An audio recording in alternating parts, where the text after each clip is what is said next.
ओम साई राम। सुखी, संपन्न और आनंददायी जीवन जीने की राह यानी भगवान श्री साई बाबा का श्री साई सच्चरित, ये पवित्र पावन ग्रंथ। आइए अध्यात्म मार्ग पर चलिए पवार काका के साथ आनंद लेते हैं श्री साई सच्चरित के भावानुवाद का। ओम साई राम। सच्चिदानंद सद्गुरु साईनाथ महाराज की जय। भावानुवाद श्री साई सच्चरित के इस अभ्यास वर्ग में ये जो हमने धारावाहिक शुरू की है, उसका अब तक हम अध्याय 10 OV 67 OV तक हम पहुंच गए हैं। आज अपनी श्रृंखला आगे जारी रखते हैं। अध्याय 10 OV 68 भावानुवाद श्री साई सच्चरित। इस साई सच्चरित के माध्यम से हमें बाबा की सीख हमें समझनी है। बाबा हमें क्या कहना चाहते हैं, किस तरह का आचरण हमारे पास चाहिए, हमने करना चाहिए, और हमने किस तरह की सोच हमारी होनी चाहिए, आध्यात्म मार्ग में हमने कैसी प्रगति करनी चाहिए। इसके लिए ये अभ्यास वर्ग शुरू किया है। हमें आशा है कि आपको इसमें कुछ ना कुछ फायदा जरूर होता होगा। आइए शुरू करते हैं।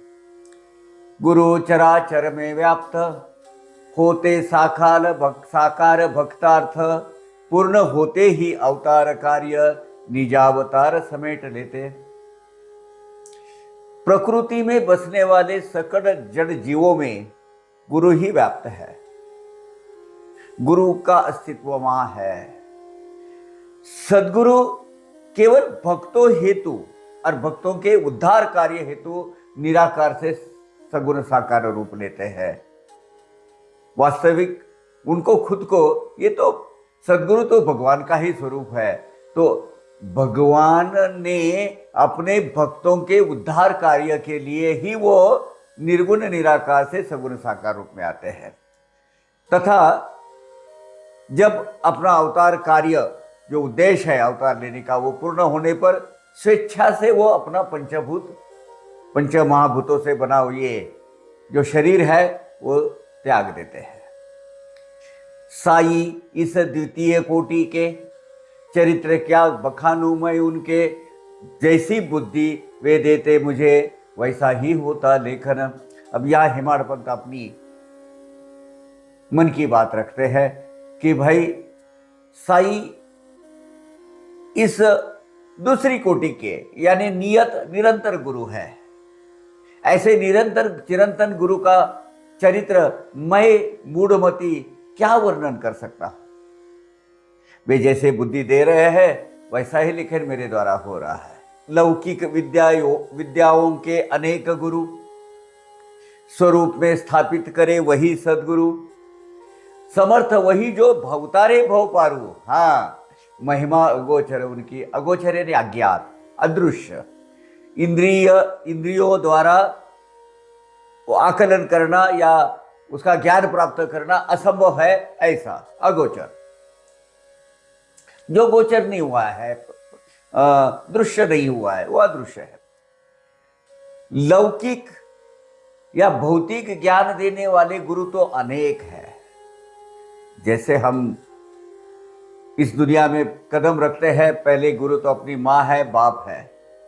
लौकिक ज्ञान देने वाले तो गुरु अनेक है, परंतु स्वस्वरूप का अनुसंधान करवा के देने वाले गुरु जो होते हैं वो समर्थ सद्गुरु होते हैं, वही चिरंतन गुरु होते हैं।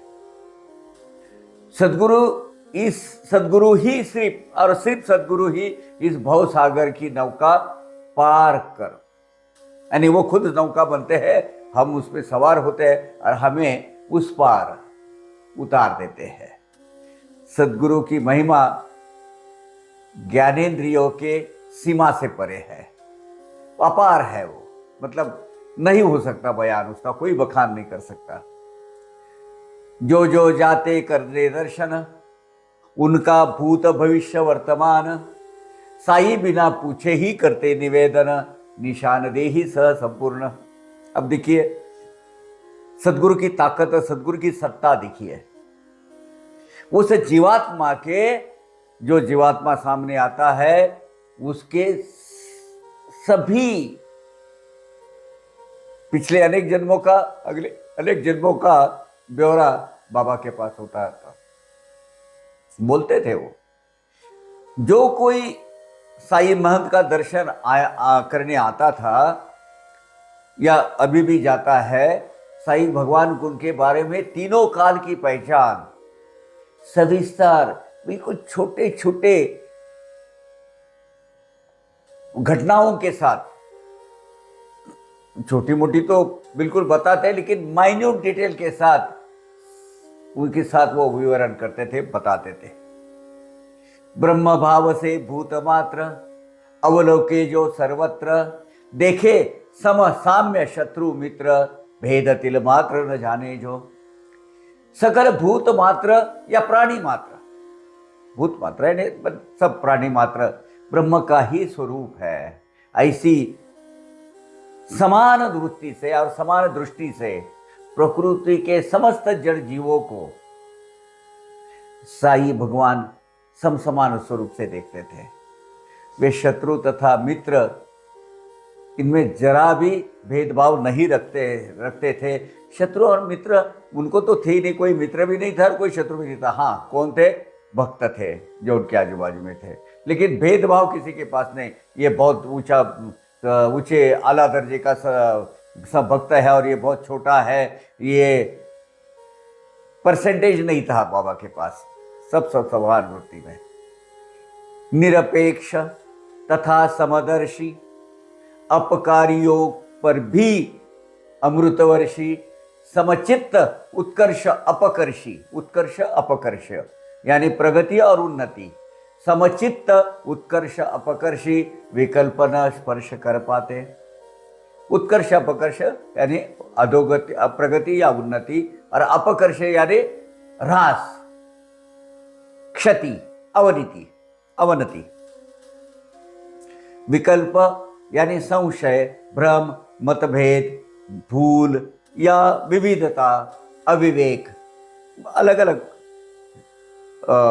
रेफरेंस में जैसा वो आता है वैसा ये शब्द यूज किया जाता है, उसका प्रयोग किया जाता है।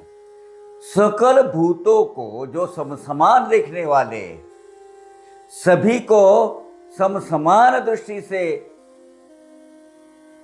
आचरण करने वाले, ऐसे साईं भगवान अपने ऊपर आलोचना करने वाले या अपकार करने वालों पर भी अमृत रूपी वर्षा का कृपा का वर्षाव करते थे। उत्कर्ष अथवा अपकर्ष में भी जिनकी चित्त वृत्ति कभी भी डगमगाती नहीं थी, जिन्हें अविवेक, संशय जरा भी छू नहीं सकता था, ऐसे साईनाथ प्रभु है हमारे। वर्तते इस नश्वर देह में, फंसे नहीं जो देह गृह में, देखते देही विदेही अंतर में, वे इसी देह में निर्मुक्त। इस नाशवंत देह, नाशवान देह ये इस नाशवान देह में अवतीर्ण होने पर भी प्रापंचिक बंधनों में वे बंधे नहीं थे। यद्यपि बाह्यांग से वे देहधारी दिख रहे हो, तथापि अंतरंग में वो देहातीत अवस्था या देहातीत स्थिति में ब्रह्मा के साथ एकात्मता जो होती है, ऐसी स्थिति साई समर्थ को हमेशा प्राप्त थी। नश्वर देह में रहकर भी संपूर्ण मुक्तावस्था में ही वो विचरण करते थे, आचरण उनका वैसा रहता था। धन्य धन्य शिरडी के जन, साई ही जिनके देवता अर्चना, करते अशन भोजन शयन, अखंड चिंतन साई का। शिरडी के लोगों का भाग्य कितना महान है देखो, जिन्हें प्रत्यक्ष भगवान ही उनके वास्तु देवता, ग्राम देवता, कुल देवता के स्वरूप में मिले, प्राप्त हुए, और उनका अर्चन पूजन करना जिनके सौभाग्य में लिखा हुआ था, उनको प्राप्त हुआ। ये अपने आप में एक बहुत बड़ी उपलब्धि है भाई। उन्होंने श्री साई का ही अखंड चिंतन मनन ध्यान किया। सोते जागते खाते पीते जो भी क्रिया वो करते हैं रोजमर्रा की अपनी जिंदगी में, सदैव वो साई साई बाबा का ही ध्यान और गुणगान करते रहते हैं। ये मतलब बहुत बड़ी उपलब्धि है उनके जीवन की। शिरडी में जो किसी कारणवश कर्म भूमि के हिसाब से या विवाह संबंध के हिसाब से जो भी वहाँ गया है, जहाँ वहाँ का होकर रहा है, शिरडी का नागरिक है, वो पवित्र पावन भूमि में जब वो रहता है, वो अपने आप में एक उपलब्धि है। धन्य धन्य उनकी प्रेमलता, खलिहान परिसर में सदा व्यस्तता, पीसते कूटते दही बिलोते महिमा गाते बाबा की। शिरडी के भक्तजन अपना नित्य क्रम करते हुए नित्य कर्म करते रहे। आटा पीसते समय, अनाज कूटते समय, दही बिलोते समय, खलिहानों में, बागों में, खेतों में काम करते समय किसी प्रकार का रोज उनकी जो जीवनी जिस प्रकार का कार्य वो करते थे, ज़्यादातर खेती काम ज़्यादा होता था वहाँ, क्योंकि किसान भाई ज़्यादा थे, तो ज़्यादा थे, आज भी किसान भाई ज़्यादा है। बाबा के गुणगान किया करते थे। आसन भोजन शयन समय, बाबा के नाम का स्मरण अक्षय, नहीं दूजा एक बाबा सिवाय, देव जिन्होंने माना कभी। क्या देखिए उनकी भक्ति, उनके भक्ति के फलस्वरूप तो बाबा वहां टिके रहे। भोजन करते, शयन करते, बैठक आदि में स्वस्थ चित्त होकर शिरडी के ग्रामीण जन, जितने भी श्री शिरडी ग्राम निवासी बाबा के ही नाम का स्मरण करते रहते थे। बाबा के अतिरिक्त तो उन्हें दूसरा कोई भी कुछ भी देवता नहीं, ऐसा नहीं, बाकी के बहुत सारे देवतागण हुआ है, लेकिन उन्होंने अपने सब कुछ साईं भगवान ही उन्होंने माना था, आज भी मानते हैं। और मुझे लगता है जब तक ये शिरडी का नाम रहेगा वो मानते रहेंगे। उनके सिवा किसी का पूजन उन्होंने नहीं किया। कितनी उन श्रीयों की प्रेम महत्ता, कितनी उनके प्रेम की मधुरता, निर्मल प्रेम ही काव्य बनता, विद्वत्ता न कर पाए कथन। शिरडी ग्राम की श्री भक्तों के प्रेम की महत्ता का क्या बखान करे, क्या वर्णन करे। उनके निर्मल प्रेम के कारण ही बाबा के विषय में उनके द्वारा गीत रचे गए हैं, गीत रचाए जाते थे। भलरी यानी नाम का एक काव्य का प्रकार है, जो फसल काटते समय जो गाना गाते थे। अभी तो दिन चले गए, अभी तो सब ऑटोमेटिक मशीनें आ गई। चक्की पर मूवियाँ गाते, अभंग गाते, लोकगीत गाते, लोकवाङ्मय आदि की रचना उनके द्वारा ही होती थी। परमेश्वर के स्तुति पर गीत रचाने तथा गीत गाने के लिए जो विद्वत्ता, पांडित्य का कोई उपयोग नहीं होता, दिल से वो आना चाहिए। देखिए, परमेश्वर के स्तुति पर गीत गाने के लिए आप बहुत बड़े ज्ञानी, महाज्ञानी, पंडित, विद्वान होना जरूरी नहीं है। वहां तो केवल एक निश्चल प्रेम भाव ही उपयुक्त होता है। सादी सरल भाषा खरी, विद्या की नहीं कोई जानकारी, कवित्व चमक उनमें निखरी, देख चतुर भी डुलाते माथा। उनके लोकगीतों की भाषा में शिरडी के लोक जो है, उनके लोकगीत जो है, उसकी भाषा ठेठ ग्रामीण, सहज बहाव वाली, प्रवाहित और सरल रहती थी।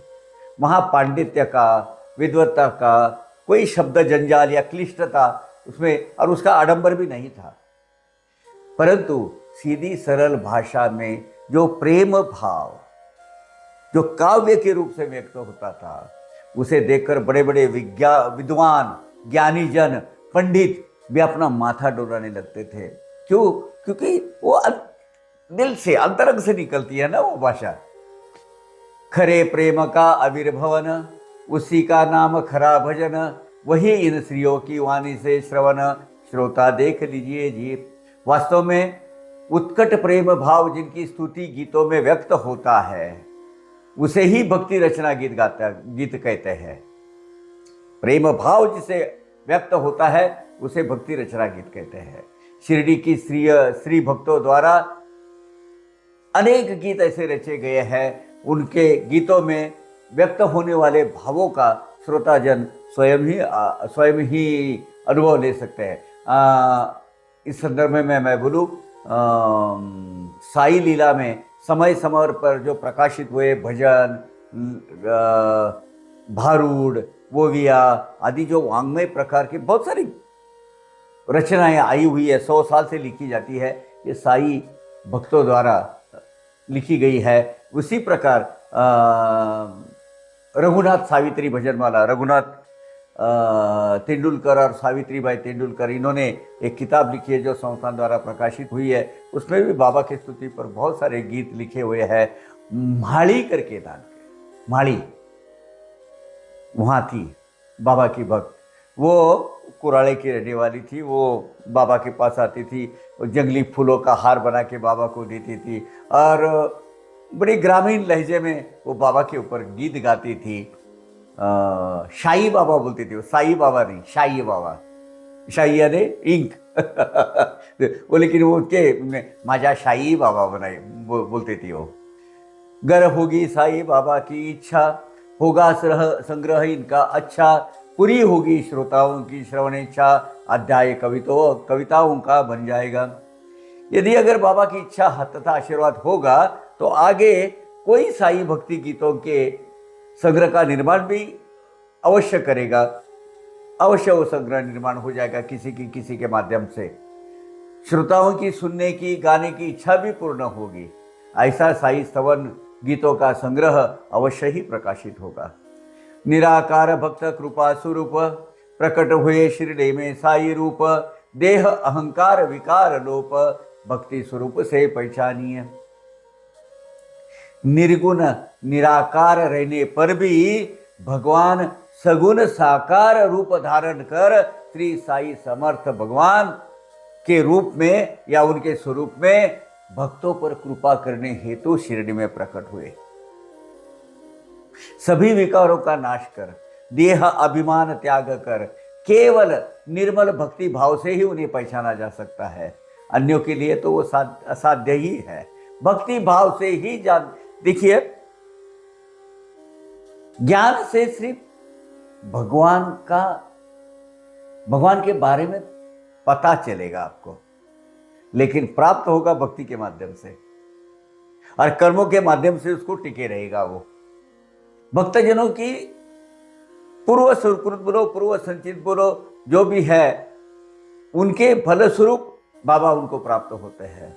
ये हमारा सौभाग्य है कि हमारे जीवन में आज सद्गुरु रूप में, भगवान के रूप में साईनाथ भगवान है। भक्तजनों के पुण्य फल लाते, वही प्राप्त काल यहाँ बसते, साई रूप में पूर्ण अंकुरित होते, फलते फूलते शिरडी में। भक्तगणों की पूर्व पुण्याई फलित हुई, ऐसा समझिए, ऐसा ही मानना पड़ेगा। सही बोले तो उस पुण्याई की परिपक्वता का मेल होने पर, यानी वो उद्धार काल समीप आने पर, वह पुण्य फल साई स्वरूप में शिरडी में प्रकट हुआ। ऐसे ही है ये भगवान की लीला। आज का एपिसोड हम यहाँ स्वल्प विराम लेते हैं, अल्प विराम लेते हैं। अगले एपिसोड में हम ये धारावाहिक साई भावानुवाद, साई सच्चरित, यानी साई सच्चरित का अभ्यास वर्ग मैं कहूँगा इसको, कि हम विस्तार से साई वेद, ये जो साई गीता है, ये क्या कहती है, ये हम समझ लेंगे। आज हम ओवी 83, 10वें अध्याय की ओवी 83 खत्म कर रहे हैं। यहाँ तक हम रुकेंगे। अगला धारावाहिक चालू हो जाएगा ओवी 84 से। तब तक के लिए आज्ञा दीजिएगा। ओम साई राम। कुछ आपके सुझाव अगर है तो ज़रूर भेजिएगा। वो हमें सुधार करने की ज़रूरत है या कुछ इम्प्रूवमेंट करने की ज़रूरत है तो हमें पता चल जाएगा। ओम साई राम। अवघारंग एक झाला, अवघारंग एक झाला, रंगी रंगला श्रीरंग, रंगला श्रीरंग, रंगला श्रीरंग, अवघा रंग एक झाला, अवघा रंग एक झाला.